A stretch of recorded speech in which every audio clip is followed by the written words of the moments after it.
دوستان ببینید یه نکته موجود موقعی که سگ داره بو میکنه، عمیق داره بو میکنه، این سگا صدا نکنه. اون لحظه سگ به اون چیز جذاب انقدر داره بو میکنه مگر که صدای تلقی یه صدایش عجیب غریب یا سگ اون لحظه نمیشنوه حرفتون، ارزش کلامیتون نرید پایین. اجازه بدید سر سگ اومد بالا، اگر میخواید به هر طرف جهتی هدایتش کنید، سرش اومد بالا، اجازه ندید برای خوش تصمیم بگیره بره من به اون معرکه واق بودن همین کارها. شما باید هدف رو انتخاب کرده باشید قبل از که سگ هدف رو انتخاب کنه.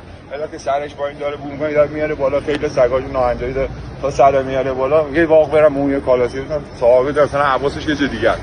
متوجه شدی؟ یعنی شما قبل از اینکه سگ گربه، من یه چشم به اونجاست، اون محرکه است که میدونم سگ الان یه گربه داره چه ها میخواد بیاد بالا، حالا با بندنده یا ریش بلند میتونید بهش سیگنال بدید که از اونجا دورش کنید. الان این سرش رو نگاه کنید، الان بیکار شد. سیمبا سگو به سمت خودم بود بابا اینجا. این الان بوهاش کرده بیکار شد. ببینید وقتی بیکار میشه من باید حواسم باشه ببینید چقدر آدم موتور آدم. حالا اینکه واکنششون نمیدونم، میگم مثال باید حواسم باشه. حالا یکی شاید فوبیای سگ داره، خب میترسه. تا نگاه میکنم پیرمرد عصا داره، خب بنده خدا جواب بترسه. این میپره یه دفعه برای بازی و برای بو کردن، یه دفعه اون بنده خدا میگه.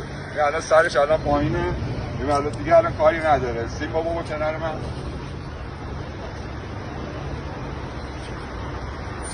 الان بوهاش که خسته شد که میگه بره خونه. قربان شما خدا.